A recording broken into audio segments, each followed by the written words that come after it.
welcome back to class. Okay, now we're going to get into script analysis, the beginning of being able to take the characters and the skills that you're developing and layer them onto a text. So the first thing you need to know is the overall approach to writing a script. In anything you read, from a comic book to a short story to a novel to a play, all of these types of stories have 4 main parts. Now, again, they might mix and match them, but there are 4 main parts. The first part is called the exposition, because you expose and you explain in dialogue. Not an easy thing. Playwriting is tough, but in the dialogue at the very beginning, you want to explain who, what, when, and where. Not the 5 W's, just the 4. Who, what, when, and where. So who's involved in the story? What's going on? When? Is it past, present, future? When is it happening? And where? What's the location?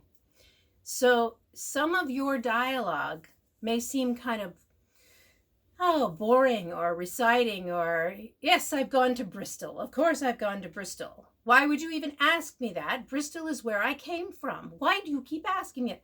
Well, the playwright is trying to establish in the mind of the audience, the main location of where the play is happening. And you are charged with making that dramatic, even though it's a fact that they want placed in there.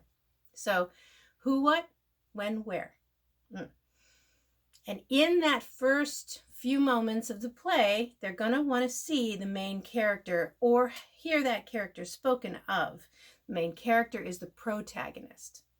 The protagonist is going to have people who support them, support characters, and then there'll be minor characters, people in the background, people walking by on the street, people who stop by, the neighbors, a maid, perhaps, or someone who is serving. So that would be in the beginning of the play.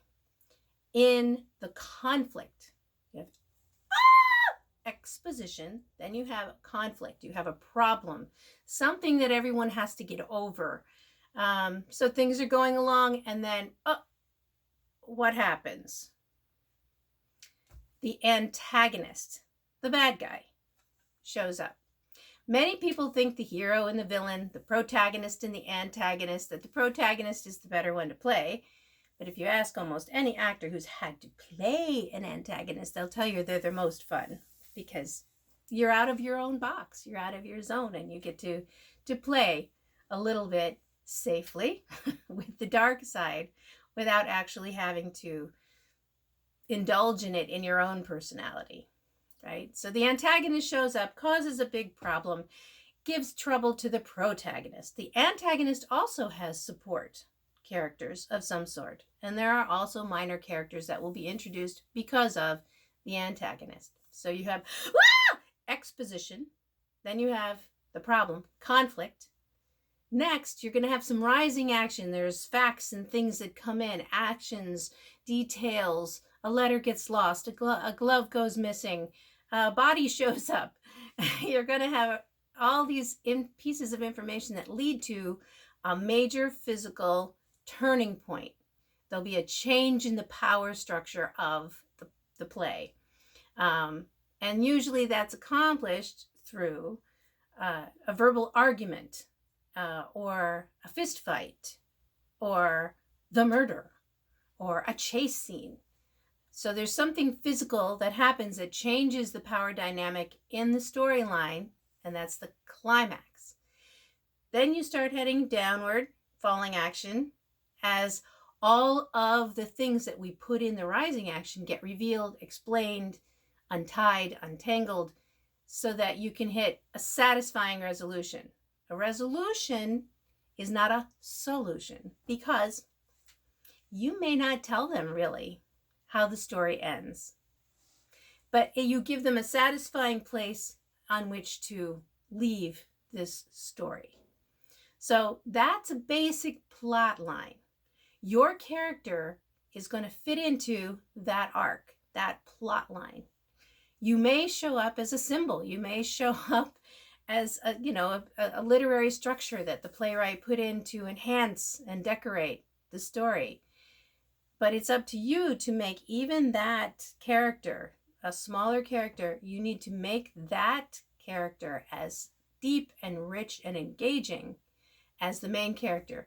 There are a million theater stories where that small character totally, without upstaging, mind you, without intending to steal, but the acting of that character is so engaging that the audience walks out remembering them, thinking about them, talking about them, and they may even steal the show.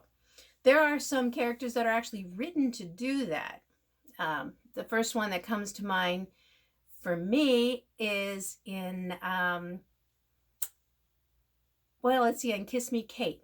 There are these gangsters that show up, and the gangsters have one scene. That's it. The whole show, they have one scene. But they they actually steal the show. They have one number where they sing, "Brush up your Shakespeare, start learning him now." And they're, in that one scene, the playwright has very cleverly made them threatening and dangerous as gangsters, and then made them funny and charming as personalities. So you don't really have to do a lot of work, and you walk away with everybody going, "Oh, those gangsters were great." If you are in a lead, you have the responsibility to guide all of the other people in the show. You drive the show. So knowing your lines, knowing your intention, knowing your motivation, understanding what the entire arc of the story is going to be your responsibility as a lead. So that's why they call it a lead. Everybody always wants to be the star because they're on stage. They have more stage time. They get bigger applause. They get the last bow. But the reason why they get all of those accolades is because in rehearsal, they've actually had to work harder. They've had to be able to create much more energy, much more information, much more detail, because they're in all of those scenes, and they have to be just as good as all of those smaller characters behind them. They need to hold their own stage so that all of the actors get a chance to practice not just the craft, but develop the art. So that's the first stage of being able to analyze your script when you get it and figure out, where do you fit in that plot line? If you are unsure, you can always ask the director. But sometimes the directors are thinking of sets, costumes, lights, props, a problem they had with one of the producers, another character who just got sick and is going to drop out and they're going to have to replace them. So your director may not really be able to focus on your character completely. They're going to be able to give you the structure, the bones, the entrances, the exits, the blocking, the sense of it. They'll give you the lines. They'll tell you if you're doing it right or wrong. But an awful lot of that detail, fine detail work that makes a great show become a great show is on the shoulders of the actors. So you need to do that homework so that the director can then create off of you. The more you bring to a show, the more you bring to rehearsal, the more the director can use you and make what you're doing highlighted. If you walk in and you just stand there, the director will probably overlook you and look for ideas, additional ideas from the rest of the stage. If you walk in and you start doing something interesting, you'll get one of two responses. So it's worth the try, right? Either you'll come in and they'll go, "Oh my God, don't do that. That's not at all what I want." Or you'll come in and they'll go, "That is great. Keep that. Let's see where else we can put that." And before you know it, your role may have expanded. So don't assume when you have a small role that you have very little work to do. And don't assume when you have a big role that it's all about, I'm the lead and I'm the star. You're actually going to be doing a lot more of the work and attending a lot more of the rehearsals. And so you're going to have to work to earn and deserve that last bow and that big applause if you're a lead. Okay, more next time. Thanks for coming. I'll talk to you again soon. Keep thinking, keep observing, and if you have any questions, you know how to contact me. Okay, bye.